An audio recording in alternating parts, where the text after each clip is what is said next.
ಈಶ್ವರ ಗುರುರಾತ್ಮೇತಿ ಮೂರ್ತಿಭೇದ ವಿಭಾಗಿನಿ ವ್ಯೋಮವತ್ ವ್ಯಾಪ್ತ ದೇಹಾಯ ದಕ್ಷಿಣಾಮೂರ್ತಿಯೇ ನಮಃ. ಇಂದು ಸೀತಾ ಜಯಂತಿ.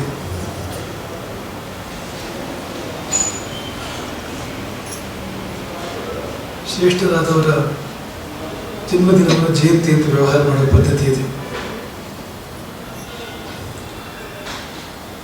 ಜಯಂತಿ ಅಂದರೆ ಗೆದ್ದವರು, ಗೆಲ್ಲುತ್ತಾರೆ ಅಂತ ಅರ್ಥ. ಅದಕ್ಕೆ ಆ ಜಯ ಶಬ್ದಕ್ಕೆ ಶಾಸ್ತ್ರೀಯವಾದ ಅರ್ಥ ಸರ್ವೋತ್ಕರ್ಷ, ಎಲ್ಲಕ್ಕಿಂತ ಎತ್ತರ, ಸರ್ವೋತ್ಕರ್ಷ. ಅದನ್ನು ಬಳಸುವುದು ಮಾತ್ರ ಅಲ್ಲಿಂದ ಇಳಿದು ಬಂದವರಿಗೆ, ಇಳಿದು ಬರುವಿಕೆಗೆ ಅದನ್ನು ಬಳಸ್ತಾರೆ. ಈ ಸೀತಾ ಜಯಂತಿ ಅಂದ್ರೆ ಸೀತೆಯ ಸರ್ವೋತ್ಕರ್ಷ. ಯಾವುದು ಅಂದ್ರೆ ಹುಟ್ಟಿ ಬಂದಿದ್ದು ಅಂತ ನೋಡಿ, ಎಷ್ಟು ದೊಡ್ಡ ವ್ಯತ್ಯಾಸ ಇದೆ.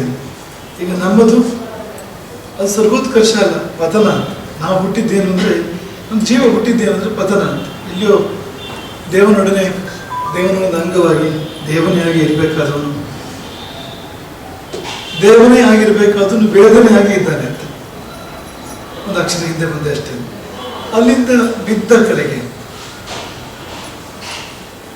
ಈ ಲೋಕಕ್ಕೆ ಬಂದಿದ್ದು ನಾವು ಹೇಗೆ ಅಂದ್ರೆ ಬಿದ್ದು, ಬಾವಿಯಲ್ಲಿ ಬಿದ್ದಿದ್ದು. ಈಗ ಒಂದು ಕೂಪ ಅಂತ ಪರಿಗಣಿಸಿದ್ರೆ ಇಲ್ಲಿ ಬಿದ್ದಿದ್ದು ನಾವೆಲ್ಲ. ಅದನ್ನೇ ಸೀತೆಗೂ ರಾಮನಿಗೆ ಬಳಸುವಾಗ ಜಯಂತಿ ಎತ್ತರದಲ್ಲಿ ಇದ್ದಾರೆ ಅಂತಲೇ. ಹಾಗಾದ್ರೆ ಏನು ಅಂದ್ರೆ, ಅವರು ಕೆಳಗೆ ಬಂದರು, ಹುಟ್ಟಿ ಬಂದರು, ಎತ್ತರದಲ್ಲೇ ಇದ್ದಾರೆ. ಹಾಗೆ ನಮಗನ್ಸಿದ್ರು ಅವರು ಇರುವುದು ಎತ್ತರದಲ್ಲಿ. ಈಗ ಸೂರ್ಯನ ಪ್ರತಿಬಿಂಬ ಬೀಳುತ್ತೆ ನೀರಿನಲ್ಲಿ, ಇಹದ ನೀರಿನಲ್ಲಿ, ಇಲ್ಲಿಯ ನೀರಿನಲ್ಲಿ. ಒಂದು ಸರೋವರವೋ ನದಿಯೋ ಆದರೆ ಅಲ್ಲಿ ಸೂರ್ಯನ ಪ್ರತಿಬಿಂಬ ಬೀಳುತ್ತೆ. ಅದು ಸೂರ್ಯ ಜಯಂತಿ. ಯಾಕೆಂದ್ರೆ ಇಲ್ಲಿ ಕೆಳಗೆ ಬಂದ ಹಾಗೆ ಅನಿಸಿದ್ರು ಕೂಡ ನಿಜ ಅದಲ್ಲ, ಅವನಲ್ಲೇ ಇದ್ದಾನೆ. ಅವನ ಬಿಂಬದ ಪ್ರತಿಬಿಂಬ ಇಲ್ಲಿ ಕಾಣ್ತಾ ಇದೆ. ಹಾಗಂತ ಪ್ರತಿಬಿಂಬದ ಯೋಗ್ಯತೆ ಕಡಿಮೆ ಅಂತಲ್ಲ, ಪ್ರತಿಬಿಂಬ ಬಿಂಬಕ್ಕಿಂತ ಬೇರೆ ಇಲ್ಲ. ಬಿಂಬ ಇಲ್ಲದ್ರೆ ಇರೋದೇ ಇಲ್ಲ, ಬಿಂಬ ಇದ್ರೆ ಮಾತ್ರ ಇರುವಂಥದ್ದು. ಹಾಗೆ ಸೀತೆ ಅಂದ್ರೆ ಆ ಮೂಲ ಪ್ರಕೃತಿಗಿಂತ ಅಥವಾ ಆ ಆತ್ಮಚೈತನ್ಯಕ್ಕಿಂತ ಬೇರೆ ಇಲ್ಲ ಅವಳು. ಆದ್ರೆ ಇಲ್ಲಿ ಕಾಣ್ತಾ ಇದ್ದಾಳೆ. ಹೇಗೆ ಸೂರ್ಯನ ಪ್ರತಿಬಿಂಬ ನೀರಲ್ಲಿ ಕಾಣುತ್ತೋ ಹಾಗೆ ಆಕೆಯ ಪ್ರತಿಬಿಂಬ ಇಲ್ಲಿ ಗೋಚರಿಸ್ತು. ಹಾಗೆ ಅದು ಇರುವುದು ಮಾತ್ರ ಅಲ್ಲೇ, ಇಲ್ಲಿ ಬಂದ ಮಾತ್ರಕ್ಕೆ ಅದು ಪತನ ಅಲ್ಲ. ನೆನಪಿಸ್ಕೊಳ್ತೇವೆ, ನೆನಪು ಮಾಡ್ಕೊಳ್ತೇವೆ ಅದನ್ನು. ಈಗ ಇಬ್ಬರು ಒಟ್ಟಿಗೆ ಕಾಣ್ತಾರೆ ಬಾವಿಯಲ್ಲಿ, ಇಬ್ಬರ ಮೇಲೂ ಕೆಸರು ಹತ್ತಿರುತ್ತೆ ಒಂದಷ್ಟು. ಯಾರಿಬ್ಬರು ಬಾವಿಯಲ್ಲಿ ಬಿದ್ದವನೊಬ್ಬ, ಬಿದ್ದವನು ಎತ್ತರಕ್ಕೆ ಇಳಿದವನೊಬ್ಬ. ಇಳಿದ ಮೇಲೆ ಸ್ಥಿತಿಯಲ್ಲಿ ನೋಡಿದ್ರೆ ಇಬ್ಬರು ಬಾವಿಯಲ್ಲಿ ಇದ್ದಾಗ ಅನ್ಸುತ್ತೆ. ಹಾಗೆ ನಮ್ಗೆ ರಾಮನ ಮನುಷ್ಯ ಅಂತ ಅನ್ಸುತ್ತೆ. ಸೀತೆಯ ಬಗ್ಗೆ ಕೂಡ ಹಾಗೆ ಅನ್ಸುತ್ತೆ, ಸಾಧಾರಣ ಮಾನವ ಜಾತಿಗೆ ಸೇರಿದವಳು ಅಂತ ಅನ್ಸುತ್ತೆ. ಆದರೆ ಹಾಗಲ್ಲ ಅದು. ಇಲ್ಲೇ ಕಂಡರೂ ಕೂಡ ನಮ್ಮ ಜೊತೆಗೆ, ನಮ್ಮ ಮಧ್ಯದಲ್ಲೇ ನಮ್ಮ ಹಾಗೆ ಕಂಡರೂ ಕೂಡ ನಮ್ಮ ಹಾಗೆ ಅಲ್ಲ ಪೂರ್ತಿ. ಅದು ವ್ಯತ್ಯಾಸ ಇದೆ. ವ್ಯತ್ಯಾಸ ಏನಂದ್ರೆ, ಒಂದು ಬಿದ್ದಿದ್ದು, ಇನ್ನೊಂದು ಇಳಿದದ್ದು. ಬಿದ್ದಾಗ ಸಂಕಲ್ಪ ಇಲ್ಲ, ಯಾವ ಸಂಕಲ್ಪ ಮಾಡಿ ಬಿಡ್ತಾರೆ, ಗೊತ್ತಾಗೋದಿಲ್ಲ ಅಂತ. ಬಿದ್ದ ಮೇಲೆ ಗೊತ್ತಾಗೋದು. ಬಿದ್ದ ಮೇಲೆ ಬದುಕಿದ್ರೆ ಎಚ್ಚರ ಎದ್ರೆ ಗೊತ್ತಾಗೋದು. ಹಾಗಾಗಿ ಬೀಳುವುದು ಅನ್ನೋದು ಸಂಕಲ್ಪ ಪೂರ್ವಕ ಅಲ್ಲ, ಅದು ಕರ್ಮ. ಅದು ನಾವು ಈ ಲೋಕಕ್ಕೆ ಬಂದು ನಮ್ಮ ಕರ್ಮ ಕಾರಣ. ಅದಕ್ಕೆ ರಾಮ ಈ ಲೋಕಕ್ಕೆ ಬಂದ ಅಂದ್ರೆ ಅದಕ್ಕೆ ಸಂಕಲ್ಪ ಕಾರಣ, ಕರ್ಮ ಅಲ್ಲ. ಇಳಿದವನು ಸಂಕಲ್ಪ ಪೂರ್ವಕ ಎಳೆದಿರ್ತಾನೆ, ಇಳಿಬೇಕು ಅಂತ ತೀರ್ಮಾನ ಮಾಡಿ ಎಳೆದಿರ್ತಾನೆ. ಅಲ್ಲಿ ಜಾರು ಬೀಳೋದಲ್ಲ, ಅವನು ಬಿದ್ದಿದ್ದಾನೆ ಪಾಪ, ಎತ್ತಬೇಕು ಅಂತ ಕೆಳಗೆ ಎಳೆದಿರ್ತಾನೆ. ಹಾಗೆ ಈಗ ನಾವು ಬಾವಿಗೆ ಬಿದ್ದರೆ, ಭವದ ಬಾವಿಗೆ ನಾವು ಬಿದ್ದರೆ ಅದು ಜಾರಿ ಬಿದ್ದಿದ್ದು. ಇಲ್ಲಿ ಅಲ್ಲಿ ಪ್ರಮಾದ ಇದೆ. ಅವನು ಬಾವಿಯಲ್ಲಿ ಗೋಚರಿಸಿದ್ರೆ, ರಾಮನ ಸೀತೆಯು ಬಾವಿಯಲ್ಲಿ ಗೋಚರಿಸಿದ್ರೆ ಅದು ಜಾರಿ ಬಿದ್ದದ್ದಲ್ಲ, ಸಂಕಲ್ಪ ಪೂರ್ವಕ ಎಳೆದದ್ದು. ಅಲ್ಲಿ ಕಾರುಣ್ಯ ಇದೆ, ಅಷ್ಟು ದೊಡ್ಡ ವ್ಯತ್ಯಾಸ ಇದೆ. ಇಲ್ಲಿ ಪ್ರಮಾದ ಇರುವಂಥದ್ದು. ನಾವು ಬಾವಿಯಲ್ಲಿ ಗೋಚರಿಸಿದರೆ ಅದ್ರ ಹಿಂದಿರುವುದು ಪ್ರಮಾದ. ಅವರು ಈಗ ಬಾವಿಯಲ್ಲಿ ಗೋಚರಿಸಿದರೆ ಅದಿರುವುದು ಕಾರುಣ್ಯ. ಅವ್ರಿಗೆ ಇಲ್ಲಿ ಬಂದು ಏನಾಗಬೇಕಾಗಿಲ್ಲ, ನಮಗಾಗಿ. ಎರಡು ಒಂದೆರಡಿ, ನಾವು ನಮಗಾಗಿ ಹುಟ್ಟಿದ್ದು, ಅವರು ನಮಗಾಗಿ ಹುಟ್ಟಿದ್ದು.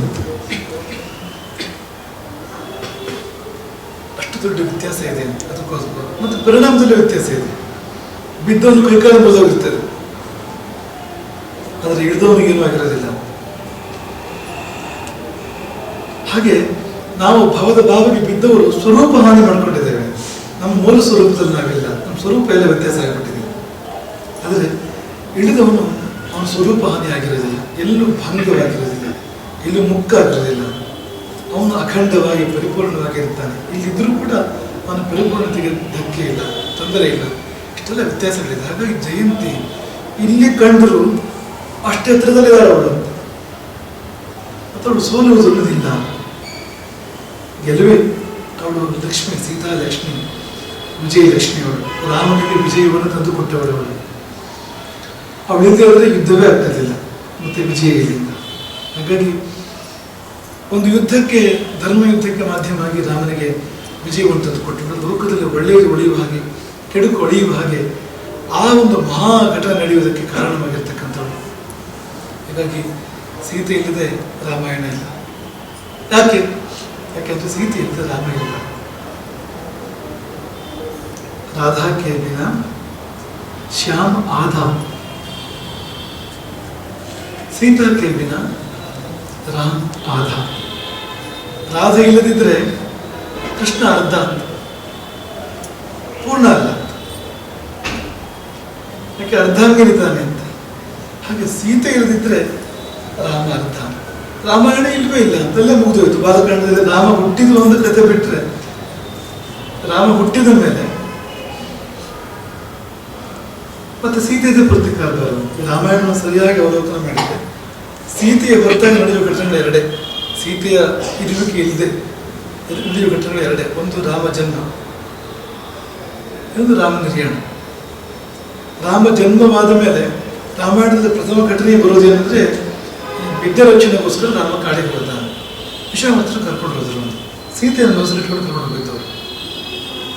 ಮದುವೆ ಪ್ರಸ್ತಾಪ ನಡೀತಾ ಇದ್ದಿತ್ತು ಅಯೋಧ್ಯೆ ಅರಮನೆಯಲ್ಲಿ. ಮದುವೆ ಬಗ್ಗೆ, ರಾಮನ ಮದುವೆ ಬಗ್ಗೆ ಮಾತುಕತೆ ನಡೀತಾ ಇದ್ದಿತ್ತು.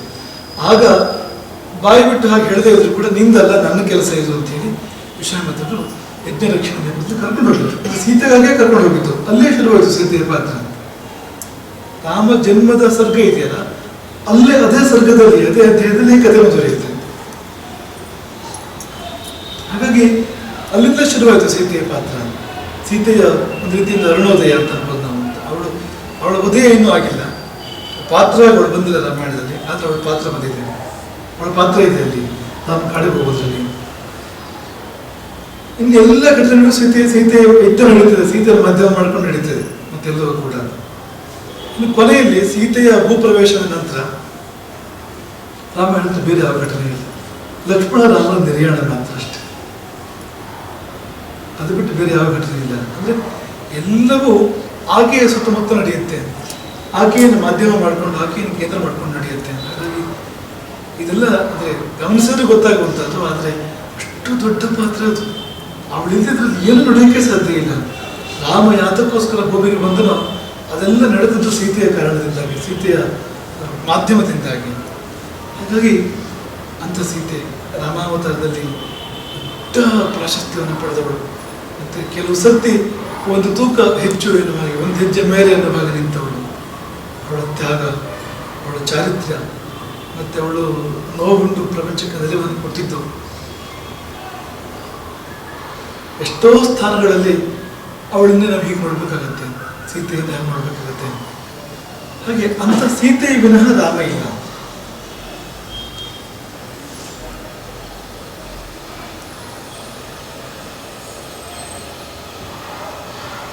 ಅದನ್ನು ಸೀತೆ ಹೇಳ್ತಾಳೆ ಎಷ್ಟು ಕಡೆಗೆ. ಅವನ ಇಡೀ ಜೀವನದಲ್ಲಿ ಕಣ್ಣೆತ್ತಿ ಕೂಡ ಯಾರನ್ನು ನೋಡಲಿಲ್ಲ ಸೀತೆಗೆ ಹೊರತು. ಏಕನಿಷ್ಠೆ ಹೊರತು ರಾಮನದು ಸೀತೆಯ ಕುರಿತು. ಈಗ ನಾವೆಲ್ಲ ಏಕನಿಷ್ಠೆಯಿಂದ ರಾಮನ ಮೇಲೆ ಇಟ್ಟಿದ್ದೇವೆ. ಹಾಗೆ ರಾಮನ ಏಕನಿಷ್ಠೆ ಸೀತೆಯ ಮೇಲಿದೆ, ಸೀತೆಯ ಏಕನಿಷ್ಠೆ ರಾಮನ ಮೇಲಿದೆ. ಪ್ರತಿಯಾಗಿದೆ, ಪರಸ್ಪರ ಅದು. ಒಂದು ಕ್ಷಣ ಕೂಡ ಆ ಕಡೆ ಈ ಕಡೆ ನೋಡಲಿಲ್ಲ ಅವನು. ಸೀತೆ ಹೊರತಾಗಿ ಬೇರೆಯವ್ರನ್ನ ಕಲ್ಪನೆ ಮಾಡ್ಕೊಳ್ಳಿಲ್ಲ. ಈಗ ಅವಳು ಸೀತೆ ಅಪಹಾರ ಆದಾಗ ಪಟ್ಟ ದುಃಖ ಎಷ್ಟು, ಅವಳಿಗೆ ಒಂದು ಚಿಕ್ಕ ನೋವಾಗ್ತದೆ ಅನ್ನೋದಕ್ಕೆ ಅವನಿಗಾಗೋ ದೊಡ್ಡ ನೋವು ಎಷ್ಟು. ತುಂಬ ನಾವು ಎಷ್ಟೋ ಸತಿ ಹೇಳ್ತುಂಟು, ಯಾವ ಪತಿಯೂ ಕೂಡ ಹಾಗೆ ಶೋಕಿಸಲಿಕ್ಕೆ ಸಾಧ್ಯ ಇಲ್ಲ. ರಾಮನ ಹಾಗೆ ಆನಂದ ಪಡಲಿಕ್ಕೂ ಸಾಧ್ಯ ಇಲ್ಲ ನಮಗೆ, ರಾಮನ ಹಾಗೆ ಶೋಕಿಸಲಿಕ್ಕೂ ಕೂಡ ಸಾಧ್ಯ ಇಲ್ಲ. ಹಾಗೆ ಅವನು ಮಾಡಿದ ಪ್ರಯತ್ನವನ್ನು, ಅವನು ಮಾಡಿದ ಕಾರ್ಯವನ್ನು, ಸೀತೆಯ ಪುನಃಪ್ರಾಪ್ತಿಗಾಗಿ ಯಾವ ಪತಿಯೂ ಮಾಡಲಿಕ್ಕೆ ಸಾಧ್ಯ ಇಲ್ಲ, ಮಾಡೋದಕ್ಕೂ ಸಾಧ್ಯ ಇಲ್ಲ.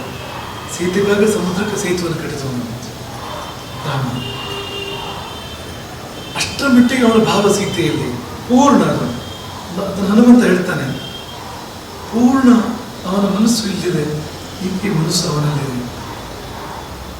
ಇವಳಿಗೆ ಅವನೇ ಸರಿ, ಅವನಿಗೆ ಇವಳೇ ಸರಿ ಅಂತ ಹೇಳ್ಕೊಡ್ತಾನೆ ಹನುಮಂತ. ಸೀತೆಯನ್ನು ಕಂಡ ಕೂಡಲೇ ಅವನಿಗೆ ಅನಿಸಿದ್ದು, ಓಹೋ ಅದಕ್ಕಾಗೆ ಇದು, ಇದಕ್ಕಾಗೆ ಇದು, ಇದಕ್ಕದೇ ಸರಿ, ಅದಕ್ಕಿದೇ ಸರಿ.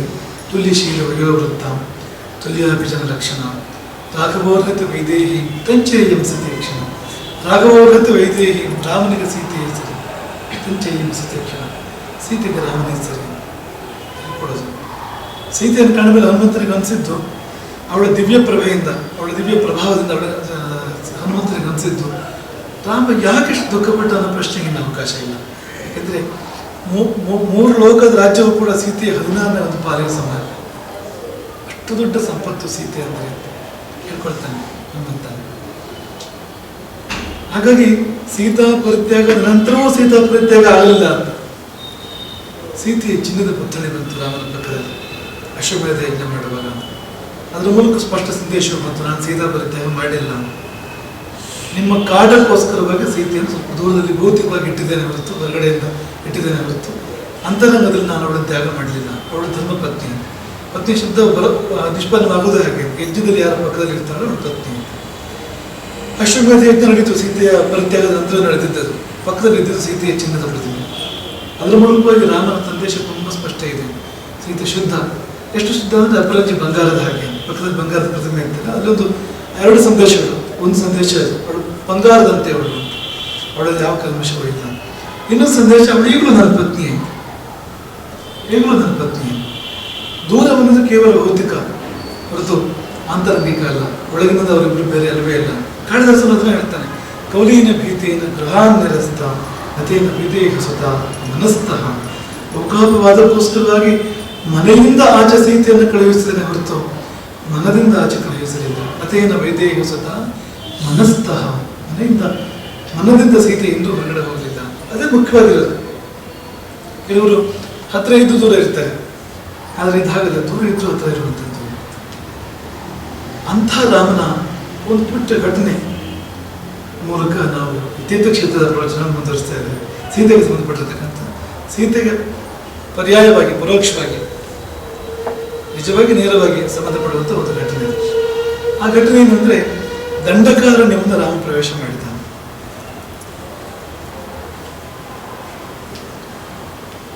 ದಂಡಕಾವನ ಮಮಾಪ ರಾಘವ, ದಂಡಕಾರಣ್ಯವನ್ನು ರಾಮ ಪ್ರವೇಶ ಮಾಡಿದ. ಪ್ರವೇಶ ಮಾಡಿದ ಕೂಡಲೇ ಅವನ ಕಣ್ಮುಂದೆ ಗೋಚರಿಸಿದ್ದು ಋಷಿಮಂಡಲ. ಹಳೆ ಋಷಿಗಳು, ಸೂರ್ಯ ವೈಶ್ವಾನರ ಉಪಮ, ಸೂರ್ಯನಂತ ಋಷಿಗಳು, ಅಗ್ನಿಯಂತ ಋಷಿಗಳೆಲ್ಲ ಇದ್ರಂತೆ. ಅತ್ಯಂತ ಪ್ರಭಾವಶಾಲಿಗಳು, ತಪೋಮೂರ್ತಿಗಳು. ಅವರ ಮಹತ್ತಾದ ಆಶ್ರಮ ಮಂಡಲವೊಂದು ರಾಮನಿಗೆ, ಸೀತೆಗೆ, ಲಕ್ಷ್ಮಣನಿಗೆ ಗೋಚರಿಸಿದನು. ಅಲ್ಲಿ ರಾಮ ಪ್ರವೇಶ ಮಾಡ್ತಾನೆ. ಆ ಬ್ರಾಹ್ಮೀ ಲಕ್ಷ್ಮಿಯಿಂದ ಕೂಡಿದ, ಬ್ರಾಹ್ಮೀ ಶೋಭೆಯಿಂದ ಕೂಡಿರ್ತಕ್ಕಂಥ ಆ ತಾಪಸಾಶ್ರಮ ಮಂಡಲಕ್ಕೆ ರಾಮ ಪ್ರವೇಶ ಮಾಡ್ತಾನೆ. ಆಗಿನ ಒಂದು ಚಿಕ್ಕ ಘಟನೆ ಮತ್ತೇನಿಲ್ಲ. ಅವರೆಲ್ಲ ಬಿಟ್ಟ ಕಣ್ಣು ಬಿಟ್ಟ ಹಾಗೆ ರಾಮನನ್ನು ನೋಡಿದರಂತೆ. ಯಾರು? ಋಷಿಗಳು. ಬಿಟ್ಟ ಕಣ್ಣು ಬಿಟ್ಟ ಹಾಗೆ ಮಹಾವಿಷ್ಣು, ಕೃಷ್ಣೋಪನಿಷತ್ ಹೇಳುತ್ತೆ, ಶ್ರೀ ಕೃಷ್ಣೋಪನಿಷತ್ತಿನ ಮಾತಿದ್ದು, ಮಹಾವಿಷ್ಣು ಸಚ್ಚಿದಾನಂದ ಲಕ್ಷಣಂ ರಾಮಚಂದ್ರಂ ದೃಷ್ಟ. ಶ್ರೀ ಮಹಾವಿಷ್ಣು, ನಿಜವಾಗಿ ಅವನದು ಶ್ರೀ ಮಹಾವಿಷ್ಣು. ಅವನು ಸಚ್ಚಿದಾನಂದ ಲಕ್ಷಣ, ಇನ್ನೂ ಒಂದು ಮೆಟ್ಲು ಮೇಲೆ ಸಚ್ಚಿದಾನಂದ ರೂಪ. ಸಗುಣ ಸಾಕಾರ ಮಹಾವಿಷ್ಣು, ನಿರ್ಗುಣ ನಿರಾಕಾರ ಪರಂಜ್ಯೋತಿ ಪರಮಪುರುಷ. ಆ ಪರಂಜ್ಯೋತಿ ಮುಂದಿನ ಹೆಜ್ಜೆ ಮಹಾವಿಷ್ಣು, ಆ 3ನೇ ಹೆಜ್ಜೆಯಾಗಿ ರಾಮನಾಗಿ ಬಂದ ಆ ರೂಪವನ್ನು ನೋಡಿದರು. ದೇವರ ಋಷಿಗಳು ನೋಡಿದರು. ರಾಮಚಂದ್ರನ ದೃಷ್ಟ ಸರ್ವಾಂಗ ಸುಂದರ, ಅದು ಸೌಂದರ್ಯದ ಚರಮ ಸೇವೆ ಅದು. ಅದಕ್ಕಿಂತ ಸುಂದರ ಅಂತ ಇನ್ನೊಂದೇನು ಇರಲಿಕ್ಕೆ ಸಾಧ್ಯ ಇಲ್ಲ. ಸೌಂದರ್ಯದ ಖನಿ ಅದು. ಮುನಿಯು ವನವಾಸಿನು ವಿಸ್ಮಿತ ಬರುವು, ವನವಾಸಗಳಾದ ಮುನಿಗಳು ವಿಸ್ಮಿತರಾದಂತೆ. ಹಬ್ಬ ಹೀಗೊಂದು ಸೊಬಗಿರ್ಲಿಕ್ಕೆ ಸಾಧ್ಯವೇ? ಈ ಪರಿಯ ಸೊಬಗ ಆವ ದೇವರಲ್ಲಿ ನಾ ಕಾಣೆ ಅನ್ನುವ ಹಾಗೆ ಅವರಿಗೆ ಆಯಿತು ಆ ಸಮಯದಲ್ಲಿ. ಅದನ್ನೇ ವಾಲ್ಮೀಕಿ ರಾಮಾಯಣ ಕೂಡ ಹೇಳುತ್ತೆ. ರೂಪ ಸಂಹನನಂ, ರಾಮನ ಆ ರೂಪ, ಆ ಆಕಾರ, ಲಕ್ಷ್ಮಿ, ಆ ಸಂಪತ್ತು, ಆ ಶೋಭೆ, ಸೌಕುಮಾರ್ಯ, ಅಷ್ಟು ಸುಕುಮಾರವಾದ ಮೃದುವಾದ ರೂಪ ರಾಮನಂತ. ಸುವೇಷತ, ಹಾಗೆ ಸಹಜವಾದ ರೂಪವೇ ಅಷ್ಟು ಸುಕುಮಾರ ಅದು. ಸುವೇಷತ, ಆ ರೂಪದ ಮೇಲೆ ಏನೇನು ಸಂಸ್ಕಾರಗಳನ್ನು ಮಾಡಿದನೋ ಅದೆಲ್ಲವೂ ಸೊಬಗಾಗಿದೆ. ಅವನ ಜಟೆ ಇರ್ಬೋದು, ಬಟ್ಟೆ ಕ್ರಮ ಇರ್ಬೋದು, ಅವನ ಧನುಸ್ಸು ಇರ್ಬೋದು, ಅವನ ಒಟ್ಟು ಆಭೂಷಣಗಳು, ತಪಸ್ವಿ ವೇಷದ ಆಭೂಷಣಗಳು ಅಂತ ನೋಡಿ, ಆ ಸಹಜ ಸೌಂದರ್ಯಕ್ಕೆ ಮಾಡಿರ್ತಕ್ಕಂಥ ಸಂಸ್ಕಾರಗಳು ಅವು ಕೂಡ ಅದ್ಭುತವಾಗಿದ್ದವು. ಸದೃಶರು ವಿಸ್ಮಿತಾಕಾರ ರಾಮಸ್ಯ ವನವಾಸಿನ, ಅದು ನೋಡಿ ವಿಸ್ಮಿತಾಕಾರರಾದರು. ಆಕಾರ ತಳೆದ ವಿಸ್ಮಯ ಋಷಿಗಳು. ಈಗ ಕ್ವಶನ್ ಮಾರ್ಕ್ ಆಗ್ಬಿಟ್ಟವನು ಅಂತ ಹೇಳ್ತಾರಲ್ಲ, ಹಾಗೆ ಆಶ್ಚರ್ಯ ಚಿಹ್ನೆ ನಿಂತುಬಿಟ್ಟವ್ರದ್ದು ಕೂಡ. ಏನಿದು, ಎಂಥದಿದು, ಎಲ್ಲಿಯದಿದು, ಆಶ್ಚರ್ಯಭೂತ ಅಂದರ್ಶು. ಅವರೂ ಆಶ್ಚರ್ಯ, ಇವರು ಆಶ್ಚರ್ಯ ಅನ್ನೋ ಅದೊಂದು ಸನ್ನಿವೇಶ. ಆ ಬಹಳಾಶ್ಚರ್ಯವನ್ನು ನೋಡಿ ಇವರು ಆಶ್ಚರ್ಯವೇ ಹಾಗೆ ಆ ರಸದಲ್ಲಿ, ಆ ಭಾವದಲ್ಲಿ ಕರಗಿ ಹೋಗ್ತಾರೆ ಋಷಿಗಳೆಲ್ಲರೂ ಕೂಡ. ಆಮೇಲೆ ಯಾವುದೋ ಒಂದು ಸಮಯದಲ್ಲಿ ಎಚ್ಚರ ಬರಬೇಕಲ್ಲ, ಪ್ರಜ್ಞೆ ಬರಬೇಕಲ್ಲ. ಪುನಃ ಬಂದಾಗ ಆ ಋಷಿಗಳು ಕೇಳಿದ್ರಂತೆ ರಾಮಣ್ಣ, ಬಹಳ ಸರಸ ಕರಬೇಕಾಗಿದೆ. ಋಷಿಗಳು ಏನು ಕೇಳಿದ್ರಂತೆ ಅಂದ್ರೆ, ನಿನ್ನನ್ನು ಮುಟ್ಟಬಹುದೇ ಅಂತ ಕೇಳಿದ್ರು. ನಿನ್ನನ್ನು ಆಲಂಗಿಸಬಹುದೇ? ಯಾರು ಕೇಳಿದ್ರಲ್ಲ ಬಹುಶಃ ರಾಮನಿಗೆ ಆವರೆಗೆ ಅದನ್ನ. ತಮ್ಮ ಹೋಚು ಆಲಿಂಗಾಮೋ ಭವಂತ ಮಿತಿ, ನಿನ್ನನ್ನು ಆಲಂಗಿಸ್ತೇವೆ ನಾವು. ರಾಮ ಏನು ಹೇಳ್ಬೇಕು? ಅದಕ್ಕೆ ಸೀತೆ ನೆನಪು ಮಾಡ್ಕೊಂಡಿದ್ದ ಇವತ್ತು ಸೀತಾ ಜಯಂತಿಗೆ ಇದು ಪ್ರಸ್ತುತ. ಯಾಕೆಂದ್ರೆ ರಾಮ ಏನು ಹೇಳಿದ ಅಂತಂದ್ರೆ, ಅದು ಸೀತೆಗೆ ಮಾತ್ರ. ಈ ರೂಪದಲ್ಲಿ, ಈ ಅವತಾರದಲ್ಲಿ ಇನ್ಯಾರಿಗೂ ಇಲ್ಲ. ಅವಳು ಅನಪಾಯಿನಿ, ವಿಷ್ಣುವ ರೇಷ ಅನಪಾಯಿನಿ. ಅವಳು ಅವನಿಂದ ಬೇರೆ ಆಗೋದಂತಿಲ್ಲ ಅಂತ, ಜೊತೆಗೆ ಇರುವಳು. ಅಂದ್ರೆ ಅವರಿಬ್ಬರ ರೂಪವೇ ಪರಸ್ಪರ ಅಷ್ಟಿಷ್ಟ, ಪರಸ್ಪರ ಸೇರಿ ಹೋಗಿರ್ತಕ್ಕಂಥ ತೇಜಸ್ಸುಗಳು ಅದೆರಡು ಕೂಡ, ಅದೆರಡು ಬೇರೆ ಬೇರೆ ಆಗುತ್ತದೆ ಎಂದು. ಆದರೆ ಈಗ ನಾನು ಇನ್ಯಾರಿಗೂ ಆ ಅವಕಾಶ ಕೂಡ ಪ್ರಶ್ನೆ ಇಲ್ಲ. ಅವನು ಪುಂಸಾಂಭವನ ರೂಪ, ನಾರಿಯರು ಮಾತ್ರ ಅಲ್ಲ, ಪುರುಷರು ಕೂಡ ಅವನನ್ನು ನೋಡಿದಾಗ ಮೋಹ ಬಿಡ್ತಿದ್ರಂತೆ. ಅಂತ ರೂಪ ಅವನಂತು. ಆ ನೋಟವನ್ನು ಹಿಂದಿರಿಸಲಿಕ್ಕೆ ಸಾಧ್ಯ ಇಲ್ಲ, ಅಂತಹ ರೂಪ ಅವನಂತು. ಆದರೆ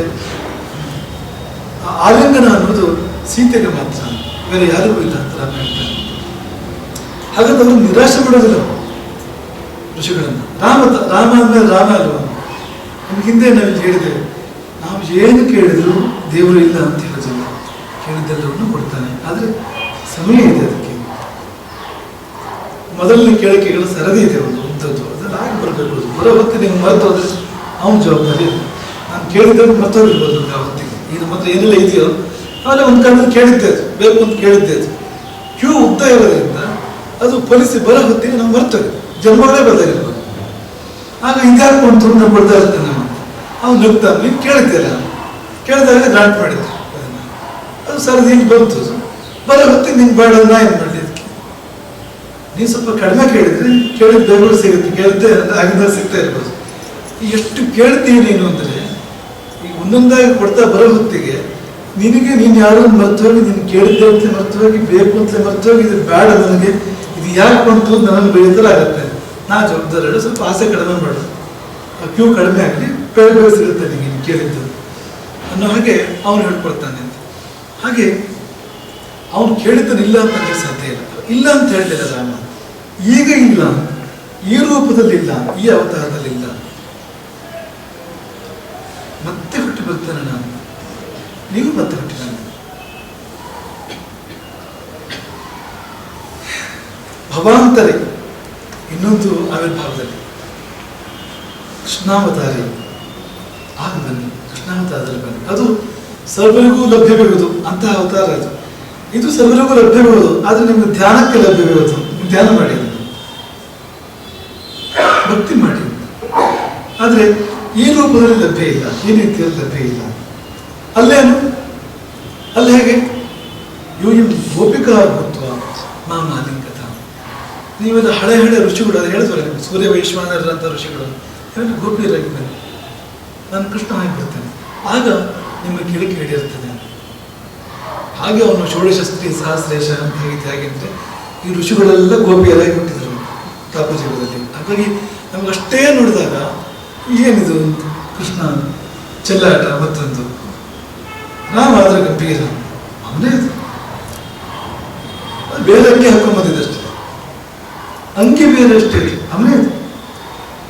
ಇವರು ಬೇರೆ ಅಂಗಿ ಹಾಕೊಂಡು ಬಂದಿದ್ರು, ರಾಮ ಹೇಳಿದ್ದಷ್ಟೇ ಅಂತ. ಓ ನೀವು ಹೇಳಿದ್ರ, ಅದು ಇಲ್ಲಲ್ಲ, ಅದಕ್ಕೆ ಅದರ ಡ್ರೆಸ್ ಕೋಡೇ ಬೇರೆ, ಅದಕ್ಕೆ ಅಂತ ಅದ್ರ ಹೊತ್ತೇ ಬೇರೆ. ಯಾವುದೋ ಒಂದು ನಾಟಕ ನಡೀತಾ ಇದೆ, ಆ ನಾಟಕದಲ್ಲಿ ಯಾವ್ಯಾವ ಪಾತ್ರ ಬರಬೇಕು ಆ ಪಾತ್ರವೇ ಬರ್ಬೇಕಲ್ವಾ. ಇನ್ನೊಂದು ಪಾತ್ರ ಬೇಕು ಅಂದ್ರೆ ಅದಕ್ಕೆ ನಾಳೆ ಮತ್ತೊಂದು ಯಕ್ಷಗಾನ ಮಾಡೋಣ, ಮತ್ತೊಂದು ನಾಟಕ ಮಾಡೋಣ, ಅದರಲ್ಲಿ ನಾನು ಆ ವೇಷ ಹಾಕ್ತಾರೆ, ನೀವು ಈ ವೇಷ ಹಾಕೊಂಡು ಬನ್ನಿ ಅಂತ. ಹಾಗಿದೆ ಈಗ ರಾಮಾಯಣ ನಾಟಕ ನಡೀತಾ ಇರುತ್ತೆ ಇವತ್ತು ತಿಳ್ಕೊಳ್ಳಿ. ಅಲ್ಲಿ ಇದ್ದಕ್ಕಿದ್ದಂತೆ ಯಾರೋ ನಾನು ಕಂಸರ ವೇಷ ನೋಡಬೇಕು, ಕಂಸನ ವೇಷ ಹಾಕ್ಬೇಕು ಅಂತ, ತಡಿ ನಾಳೆ ಮಾಡೋಣ ಅಂತ. ಹಾಗೆ ಋಷಿಗಳು ರಾಮಾಯಣ ನಾಟಕ ನಡೀತಾ ಇರಬೇಕಾದ್ರೆ ಅದು ಅಂದ್ರೆ ಈ ಗೋಪಿಕೆಯರ ವೇಷದ ಪ್ರಸ್ತಾಪ ಮಾಡಿದಾಗ ಇವತ್ತಲ್ಲ, ಅದು ನಾಳೆ, ಅದು ನಾಳೆ ನಾನೇ ಕೃಷ್ಣನ ಪಾತ್ರ ಮಾಡ್ಕೊಂಡು ಬರ್ತೇನೆ, ನೀವೆಲ್ಲ ಗೋಪಿಕೆಯ ಪಾತ್ರ ಮಾಡ್ಕೊಂಡು ಬನ್ನಿ, ಆಗ ಆ ನೃತ್ಯವನ್ನು ಮಾಡ್ಬೋದು ಅಷ್ಟೇ ಹೇಳಿದ್ದ ರಾಮ. ಭವಾಂತರೇ ಯೂಯಂ ಗೋಪಿಕಾ ಭೂತ್ವ ಮಾಮಾಲಿಂಗತ ಕೃಷ್ಣಾವತಾರಿ, ಕೃಷ್ಣನಾಗಿ ಬರ್ತಾನೆ, ಆಗ ಬನ್ನಿ, ಗೋಪಿಕೆಯರಾಗಿ ಬನ್ನಿ. ಅಂಗಸಂಗಂ ಕರಿಷ್ಯ, ಅಂಗಸಂಗವನ್ನು ಮಾಡ್ತೇನೆ. ಭವದ್ವಾಕ್ಯಂ ಕರೋಮ್ಯಹಂ, ಮಾತಾಡಿ ನಿಮ್ಮ ಮಾತನ್ನು ನಡೆಸ್ತೇನೆ. ಭವದ್ವಾಕ್ಯಂ ಕರೋಮ್ಯಹಂ. ಇವರು ನಂದಃ ಪರಮಾನಂದ ಯಶೋಧ ಮುಕ್ತಿಗೆ. ಈ ಶಬ್ದ ಕೇಳಿದಾಗ ಒಂಥರ ಅನ್ಸ್ಬೋದು ನಮಗೆ, ಅದ್ರ ಮುಂದಿನ ವಾಕ್ಯ ನೋಡಿ. ನಂದ ಅಂದ್ರೆ ಯಾರು? ಪರಮಾನಂದವೇ ನಂದ. ಯಶೋಧ ಅಂದ್ರೆ ಮುಕ್ತಿ ಗೃಹಿಣಿ, ಅವಳು ಯಶೋಧ ಮುಕ್ತಿ ಗೃಹಿಣಿ, ಮುಕ್ತಿ ಮಾನವಿ, ಮುಕ್ತಿ ಗೃಹಿಣಿ ಮತ್ತು ಪರಮಾನಂದ. ಅವರಿಬ್ಬರ ಮಗುವಾಗಿ ನಾನು ಬರ್ತೇನೆ, ಕೃಷ್ಣನಾಗಿ ಬರ್ತೇನೆ, ನೀವು ಆಗ ಬಂದು ನನ್ನೊಳಗೆ ಒಂದಾಗಿ ಸೇರಿ ಅನ್ನೋ ಮಾತನ್ನು ಕೃಷ್ಣ ಹೇಳ್ತಾನೆ. ಹಾಗೆ ಶ್ಲೋಕದಲ್ಲಿ ಅಯೋಧ್ಯ ಮಥುರಾ ಮಾಯ ಅಂತ ಹೇಳ್ತಾರಲ್ವಾ, ಅಯೋಧ್ಯೆಯಿಂದ ಮಥುರೆ ಮುಂದುವರಿಯುತ್ತೆ ಶ್ಲೋಕ. ನಿಜವೂ ಕೂಡ ಹಾಗೆ ರಾಮ ಕೃಷ್ಣನಿಗೆ ಮುಂದುವರಿತಾನಂತ. ತ್ರೇತಾಯುಗ ದ್ವಾಪರ ಯುಗಕ್ಕೆ ಮುಂದುವರಿಯುತ್ತೆ, ರಾಮಾಯಣ ಮಹಾಭಾರತಕ್ಕೆ ಭಾಗವತಕ್ಕೆ ಮುಂದುವರಿಯುತ್ತೆ. ರಾಮ ಕೃಷ್ಣನಿಗೆ ಮುಂದುವರಿತಾನೆ, ಋಷಿಗಳು ಗೋಪಿಕೆಗೆ ಮುಂದುವರಿತಾರೆ. ಅಯೋಧ್ಯೆಯು ಮಥುರೆಗೆ ಮುಂದುವರಿಯಿತು. ಅಯೋಧ್ಯ ಮಥುರಾ ಮಾಯ ಕಾಶಿ ಕಾಂಚಿ ಅವಂತಿಕ, ಅದರ ಆ ಸರಣಿ ಹೇಗಿದೆ ಅಂತ ಹೀಗೆ ಹೋಗಿತ್ತು ಅಲ್ಲಿಗೆ. ಅದು ಅಲ್ಲಿ ಸೀತೆ, ಯಾಕೆಂದ್ರೆ ಬಹುಶಃ ಈಗ ಅಂದ್ರೆ ಸೀತೆಗೆ ಹಾಗೆ ತನ್ನ ಸಂಪೂರ್ಣವಾಗಿರ್ತಕ್ಕಂಥ ತನ್ನ ಏಕಸ್ವಾಮ್ಯವನ್ನು ಸೀತೆಗೆ ಕೊಟ್ಟಿದ್ದಾನೆ. ಕೊಡದೇ ಇದ್ದಿದ್ರೆ ಅಲ್ಲೇ ಋಷಿಗಳು ಆಲಿಂಗನ ಮಾಡ್ಬೋದಿತ್ತು ರಾಮನನ್ನು ಆ ಸಮಯದಲ್ಲಿ. ಒಂದು ಅಪೇಕ್ಷೆ ಈಡೇರಿಸೋದಕ್ಕೆ ಮತ್ತೆ ಬರ್ತೇನೆ ಅಂತ ಹೇಳಿದಂತ. ಹಾಗೆ ಮತ್ತೊಂದು ಕ್ಷೇತ್ರ ಮಥುರಾ ಎಂಬ ಕ್ಷೇತ್ರ, ಆ ಮೋಕ್ಷ ನಗರಗಳ ಪೈಕಿ ಎರಡನೇದು, ಅದು ಆವಿರ್ಭಾವಗೊಂಡಿತು ಮಥುರಾ. ಅದು ಒಂಥರ ಅದರ ಬೇಸ್ ಪೂರ್ತಿ ರಾಮಾಯಣ. ಯಾಕೆಂದ್ರೆ ಮಥುರಾ ಅದು ಹಿಂದಕ್ಕೆ ಹೋಗಿ ನೀವು ಮಧುಪುತ್ರ ರಾವಣಾಸುರ ಆಡ್ತಾ ಇದ್ದಂತ ನಾಡು ಅಂತ. ಮಧು ಎಂಬ ರಾಕ್ಷಸನ ಮಗ ಲವಣ ಎಂಬ ರಾಕ್ಷಸ, ಅವನು ಆಡ್ತಾ ಇದ್ದ ನಾಡು. ಅವನನ್ನು ಶತ್ರುಘ್ನ ಸಂಹಾರ ಮಾಡ್ತಾನೆ, ಮಾಡಿ ಅಲ್ಲಿ ರಾಜ್ಯವನ್ನು ಸ್ಥಾಪನೆ ಮಾಡ್ತಾನೆ. ಈ ರಾಮಲಕ್ಷ್ಮಣ ಮಕ್ಕಳ ಪೈಕಿ ಒಬ್ಬ ರಾಜ ಆಡ್ತಾನೆ ಅಲ್ಲಿ ಮುಂದಕ್ಕೆ ಅಂತ. ಹಾಗೆ ಆ ಮಥುರಾ ನಗರಿ ಬಂದಿದ್ದೇ ರಾಮಾಯಣದಿಂದ ಅಂತ. ನಮಗೀಗ ಅದು ಮಥುರಾ ಅಂದ್ರೆ ಕೃಷ್ಣ ಅಂತ ಅಲ್ಲ, ಫೌಂಡೇಶನ್ ಕೊಡ್ತೀವಿ ರಾಮಾಯಣದ್ದು. ಈ ಮಧು ಅಂದ್ರೆ ಯಾರು ಅಂದ್ರೆ ರಾವಣನ ತಂಗಿಯ ಗಂಡ ಕುಂಭೀನಸಿ ಅಂತ ಹೆಸರು. ಈ ರಾವಣ ಎಲ್ಲೆಲ್ಲೋ ಹೋಗಿ ಸ್ತ್ರೀಯರನ್ನು ಸಲ್ಕೊಂಡು ಬರ್ತಾ ಇದ್ದಿಲ್ಲ, ಹೊರಗಡೆ ಹೋಗಿದ್ದಾಗ ಆ ಕೆಲಸಕ್ಕೆ ಈ ಮಧುವನವನು ಅಲ್ಲಿ ಲಂಕೆಗೆ ಹೋಗಿ ಅವನ ತಂಗಿ ತಗೊಂಡ್ಬಿಟ್ಟ ಕುಂಭೀನಸಿಯಿಂದ. ಅದು ದೊಡ್ಡ ಯುದ್ಧ ಆಯ್ತು ಅವರಿಬ್ಬರ ಮಧ್ಯದಲ್ಲಿ, ಕೊನೆಗೆ ರಾಜಿ ಆಯ್ತು. ಆದ್ರೆ ಮಧು ಎನ್ನುವ ರಾಕ್ಷಸ ಒಳ್ಳೆಯವನು. ಅಪ್ಪನಿಗೂ ಮಗನಿಗೂ ಎಷ್ಟು ವ್ಯತ್ಯಾಸ ಅಂದ್ರೆ, ಅಪ್ಪ ಮಧು, ಮಗ ರಾವಣ ಅಂತ. ಮಧು ಅಂದ್ರೆ ಸಿಹಿ, ಲವಣ ಅಂದರೆ ಉಪ್ಪು, ಸಿಹಿ ಹೆಚ್ಚಾದರೂ ತೊಂದರೆ ಇಲ್ಲ, ಆದರೆ ಉಪ್ಪು ಹೆಚ್ಚಾದರೆ ಕಷ್ಟ ಇರುತ್ತೆ, ಸ್ವಲ್ಪ ಹೆಚ್ಚಾದರೂ ಕೂಡ ತಿನ್ನಕ್ಕಾಗೋದಿಲ್ಲ ಪರಿಣಾಮ. ಲವಣ ಅಂದರೆ ತೀಕ್ಷ್ಣ ಅಂತಲೇ, ಆ ಶಬ್ದಕ್ಕೆ ಅರ್ಥವೇ ಹಾಗೆ. ಲೂಯಿ ಛೇದನೆ ಅಂತ ಧಾತು, ಅದು ಮೂಲ ಅರ್ಥವೇ ಕತ್ತರಿಸೋದು ಅಂತ. ಉಪ್ಪಿಗೆ ಕತ್ತರಿಸೋ ಶಕ್ತಿ ಇದೆ ಅಂತ. ಉಪ್ಪಿಗೆ ಒಂದು ಸಂಗತಿಯನ್ನು ದುರ್ಬಲ ಮಾಡೋ ಶಕ್ತಿ ಇದೆ, ಕಬ್ಬಿಣವನ್ನಾದ್ರೂ ಕೂಡ ಅದು ದುರ್ಬಲಗೊಳಿಸುತ್ತದೆ ಅಂತ. ಏನನ್ನಾದ್ರೂ ದುರ್ಬಲಗೊಳಿಸುತ್ತೆ ಆ ಶಕ್ತಿ ಇದೆ ಉಪ್ಪಿಗೆ ಅಂತ. ಅಂಥವನು ಅವನು. ತಂದೆಯ ಕೈಯಲ್ಲಿ ಶಿವನ ಶೂಲ ಇತ್ತು, ಮಧುವಿನ ಕೈಯಲ್ಲಿ ಅದು ಮಗನಿಗೆ ಬಂತು. ಆ ಶೂಲವಿರುವವರೆಗೆ ಸಾವಿಲ್ಲ. ಈ ಲವಣಾಸುರ ಏನು ಅಂದ್ರೆ ರಾಮನ ಪೂರ್ವಜನ ಒಬ್ಬ ಮಾಂಧಾತ ಅಂತ ಒಬ್ಬ ಚಕ್ರವರ್ತಿ, ಸುಪ್ರಸಿದ್ಧನಾದ ಚಕ್ರವರ್ತಿ. ಆ ಚಕ್ರವರ್ತಿ ಇವನ ಕೈಯಿಂದ ಪ್ರಾಣತ್ಯಾಗ ಮಾಡ್ತಾನೆ, ಲವಣಾಸುರನ ಕೈಯಿಂದ ಪ್ರಾಣತ್ಯಾಗ ಮಾಡ್ತಾನೆ. ಯಾಕೆಂದ್ರೆ ಮಾಂಧಾತ ತುಂಬಾ ಪರಾಕ್ರಮಿಯಾದ ಚಕ್ರವರ್ತಿ, ಋತುಯುಗದ ಅಲಂಕಾರ ಅಂತ ಹೇಳ್ತಾರೆ ಅದನ್ನು. ಆದ್ರೆ ಇವನಿಗೆ ವರ ಇತ್ತು, ಶೂಲ ಇವರಿಗೆ ಸಾವಿಲ್ಲ. ಮಾಂಧಾತನಿಗೂ ವರ ಇತ್ತು, ಮಾಂಧಾತನ ವರ ಬರ್ಕೊಂಡಿದ್ದೆ ತಪಸ್ ಮಾಡಿ. ಏನು ಅಂದ್ರೆ ಧರ್ಮಕ್ಕಾಗಿ ಹೋರಾಡ್ತಾ ಸಾಯ್ಬೇಕು ನಾನು, ಧರ್ಮ ಯುದ್ಧದಲ್ಲಿ ಪ್ರಾಣ ಹೋಗ್ಬೇಕು. ಎರಡೂ ವರಗಳು ಸೇರಿ ಅವರಿಬ್ಬರ ನಡುವೆ ಯುದ್ಧದಲ್ಲಿ ಮಾಂಧಾತನಿಗೆ ಮುಕ್ತಿ ಆಯಿತು. ಅದೇ ಲವಣಾಸುರನನ್ನು ಮುಂದೆ ರಾಮನ ಸಹೋದರ ಶತ್ರುಘ್ನ ಸಂಹಾರ ಮಾಡ್ತಾನೆ. ಮಾಡಿ ಆ ರಾಕ್ಷಸ ನಗರಿ ಮಥುರ ಅದು ರಾಮನಗರಿ ಆಯಿತು, ರಾಮನ ರಾಜ್ಯಕ್ಕೆ ಸೇರಿತು. ರಾಮನ ಮಕ್ಕಳ ಆಳ್ವಿಕೆಗೆ ಮುಂದೆ ಬಂತು, ಅದಕ್ಕಿಂತ ಮುಂದೆ ರಾಮನ ಆಳ್ವಿಕೆಗೆ ಬಂತು ನೇರವಾಗಿ ಬಂತು. ಹಾಗಾಗಿ ಆ ಮಥುರೆ ಮತ್ತೆ ರಾಮ ಹುಟ್ಟಿ ಬರಲಿಕ್ಕೆ ಮಾಧ್ಯಮ ಆಯಿತು. ಹಾಗಾಗಿ ಅಯೋಧ್ಯ ಮಥುರಾ ಮಾಯ ಅನ್ನೋ ಕ್ರಮ ಇದೆಯಲ್ಲ, ಇಲ್ಲಂತೂ ಬಹಳ ಚೆನ್ನಾಗಿ ಬಂದಂತೆ. ರಾಮನಾದ ಕೂಡಲೇ ಕೃಷ್ಣ, ಅದು ಹೇಗೆಂದ್ರೆ ಹಗಲಾದ ಕೂಡಲೇ ರಾತ್ರಿ. ಅವನು ಹಗಲು ಹುಟ್ಟಿದವನು, ಅವನು ರಾತ್ರಿ ಹುಟ್ಟಿದವನು. ಬೇಸಿಗೆ ಆದ ಕೂಡಲೇ ಮಳೆಗಾಲ ಅಂತ, ಅವನು ಬೇಸಿಗೆಯಲ್ಲಿ ಹುಟ್ಟಿದವನು, ಅವನು ಮಳೆಗಾಲದಲ್ಲಿ ಹುಟ್ಟಿದವನು. ಶುಕ್ಲ ಪಕ್ಷ ಆದ ಕೂಡಲೇ ಕೃಷ್ಣ ಪಕ್ಷ, ರಾಮ ಶುಕ್ಲ ಪಕ್ಷ ಹುಟ್ಟಿದವನು, ಅವನು ಕೃಷ್ಣ ಪಕ್ಷ ಹುಟ್ಟಿದವನು. ಒಂದು ಮಾತ್ರ ಚೂರು ಹಿಂದೆ ಮುಂದೆ ಇದೆ, ರಾಮ ಹುಟ್ಟಿದ್ದು ನವಮಿ, ಕೃಷ್ಣ ಹುಟ್ಟಿದ್ದು ಅಷ್ಟಮಿ. ಅಷ್ಟಮಿಯ ರಾತ್ರಿ, ನಡುರಾತ್ರಿ. ಇವನು ಅರಮನೆಯಲ್ಲಿ ಹುಟ್ಟಿದ, ಅವನು ಸೆರೆಮನೆಯಲ್ಲಿ ಹುಟ್ಟಿದ. ಅಷ್ಟು ವ್ಯತ್ಯಾಸ. ಅವ್ರ ಜೀವನ ಇಡೀ ತುಂಬಾ ವಿಭಿನ್ನ, ಇಬ್ಬರದು ಅತ್ಯಂತ ಭಿನ್ನವಾಗಿರ್ತಕ್ಕಂಥ ಜೀವನ. ರಾಜನಾಗಿ ಬದುಕಿದ ರಾಮ, ಕೃಷ್ಣ ಹಿಂದೂ ರಾಜನಾಗಿ, ಕಿಂಗ್ ಮೇಕರ್ ಏನಿದ್ರು. ಅದನ್ನು ನಿಸ್ವಾರ್ಥವನ್ನು ತೋರಿಸುತ್ತೆ. ಅವನಿಗೇನು ಆಗ್ಬೇಕಾಗಿರಲಿಲ್ಲ, ಧರ್ಮರಾಜ್ಯ ಸ್ಥಾಪನೆ ಆಗಬೇಕಾಗಿತ್ತಷ್ಟೇ. ಇವನು ಹಿರಿಯ ಮಗ, ಅವನು ಕಿರಿಯ ಮಗ. ಏನು ತಗೊಂಡ್ರು ಬೇರೆ ಬರ್ತಾರೆ ಅವರಿಬ್ಬರು, ಏನು ತಗೊಂಡ್ರು ಬೇರೆ ಬರ್ತಾರೆ. ಈ ಕೃಷ್ಣನ ಬಾಲ್ಯ ವೃಂದಾವನದಲ್ಲಾಯ್ತು, ಆಮೇಲೆ ಮಥುರೆ ನಾಡಿಗೆ ಹೋಗ್ತಾನೆ. ರಾಮನ ಬಾಲ್ಯ ನಗರದಲ್ಲಾಯ್ತು, ಅಯೋಧ್ಯ ನಗರದಲ್ಲಾಯ್ತು, ಆಮೇಲೆ ಕಡೆಗೆ ಹೋಗ್ತಾನೆ. ಅವರಿಬ್ಬರಿಗೆ ಪೂರ್ತಿ ಭಿನ್ನ, ಶೈಲಿಯೇ ಬೇರೆ, ಅಷ್ಟು ವ್ಯತ್ಯಾಸ ಇರುತ್ತೆ. ಅಂದ್ರೆ ಸಮಾನ ಯಾವುದು ಅಂದ್ರೆ ಎರಡೂ ಮೂಲತಃ ಒಂದೇ, ಒಂದೇ ತತ್ವ ಅದು. ಮತ್ತೆ ಯಾಕೆ ಆವಾಗ ಹಾಗೆ ಕಂಡ್ರೆ ಈಗ ಕಾಣ್ತಾ ಇದ್ದೀರಿ ಅಂತಂದ್ರೆ, ಆಗ ಜನ ಹಾಗಿದ್ರು, ಈಗ ಜನ ಹೇಗಿದೆ. ಅಂತಹ ಜನರಿಗೆ ಹಾಗೆ ಬಂದ, ಇಂಥ ಜನರಿಗೆ ಹೀಗೆ ಬಂದ. ನಾನಲ್ಲ, ನೀವೇ ಕಾರಣ. ಅದಕ್ಕೆ ನೀವೆಂಥವರು ಅದಕ್ಕೆ ತಕ್ಕ ರೂಪ ತಾಳಿ, ಅದಕ್ಕೆ ತಕ್ಕ ರೀತಿಯಲ್ಲಿ ನಾನು ಹುಟ್ಟಿ ಬರಬೇಕಾಗುತ್ತೆ ಆಗ್ತದೆ. ಹಾಗಾಗಿ ಅವನದು ನೇರ ಸೀದಾ ನಡು ಮಧ್ಯಾಹ್ನದ ಹುಟ್ಟಿದವನು, ಅದೇ ಥರದ ಬದುಕಬಹುದು ಅಂತ. ಆದರೆ ಕೃಷ್ಣ ಹಾಗಲ್ಲ, ಮಾಯೆ, ಕಪಟ, ತಂತ್ರ, ಅರ್ಧರಾತ್ರಿ ಹುಟ್ಟಿದವನು. ಹಾಗಾಗಿ ಈ ಮಥುರೆಯಲ್ಲಿ, ಮಧುರ ತೀರ್ಥಕ್ಷೇತ್ರ, ಅಲ್ಲಿ ಕೃಷ್ಣ ದೇವಸ್ಥಾನ ಇದೆ. ಆ ಗರ್ಭಗುಡಿ ಯಾವುದು ಅಂದ್ರೆ ಮೂಲತಃ ಸೆರೆಮನೆ ಅಂತ, ಅದು ಗರ್ಭಗುಡಿ. ಅದಕ್ಕೆ ತುಂಬಾ ಅರ್ಥ ಇದೆ. ಈಗ ಗರ್ಭವೂ ಕೂಡ ಬಂಧನ ತಾನೆ, ಗರ್ಭಗೃಹದಲ್ಲಿ ನಾವೆಲ್ಲ ಇದ್ದು ಬಂದವರಿರ್ತಾನೆ, ಆ ಸೆರೆಮನೆಯಲ್ಲಿ ಇದ್ದು ಬಂದವರಿರ್ತಾನೆ. ಅಂದ್ರೆ ತಾಯಿ ಬಗ್ಗೆ, ತಾಯಿ ತುಂಬಾ ಶ್ರೇಷ್ಠ, ಗರ್ಭ ತುಂಬಾ ಶ್ರೇಷ್ಠ, ಆ ದೃಷ್ಟಿಕೋನದಿಂದೆಲ್ಲ ಹೇಳ್ತಾ ಇರುವಂಥದ್ದು. ಹಂಗಲ್ಲ, ಅದಲ್ಲ. ಇನ್ನೊಂದು ಕಡೆಯಿಂದ ನೋಡಿದಾಗ ಹುಟ್ಟು ಅನ್ನೋದು ಬಂಧನ, ಅದೊಂದು ಸೆರೆಮನೆ. ಹುಟ್ಟು ಸಾವು, ಹುಟ್ಟಿದ ಕೂಡಲೇ ಈ ದೇಹದಲ್ಲಿ ಬಂಧಿತನಾಗ್ತಾನೆ ಜೀವ. ಅಂತಹದೇ ಒಂದು ಸೆರೆಮನೆಯಲ್ಲಿ ಹುಟ್ಟಿಯವನು, ಹುಟ್ಟಿದ ಕೂಡಲೇ ಆಗಿದ್ದೇನೆಂದ್ರೆ ಸೆರೆಮನೆಯ ಬೀಗ ಕಳಚಿತು, ಯಶೋಧ ಇದು ದೇವಕಿಯರ ಬೇಡಿ ಕಳಚಿತು. ಅಲ್ಲಿ ಹೋದ್ರೆ ಅದಾಗ್ಬೋದು. ಅಲ್ಲಿ ಹೋದ್ರೆ, ಮಥುರೆಗೆ ಹೋದ್ರೆ ನಮ್ಮದು ಬೇಡ ಕಳಚ್ಬೋದು, ನಮ್ಮ ಕಾರಾಗೃಹದ ಬೀಗ ಕಳಚ್ಬೋದು, ಮಾಯೆಗೆ ನಿದ್ದೆ ಬರ್ಬೋದು, ಸತ್ಯ ಎಚ್ಚರಾಗ್ಬೋದು, ಸತ್ಯ ಜಾಗೃತವಾಗ್ಬೋದು.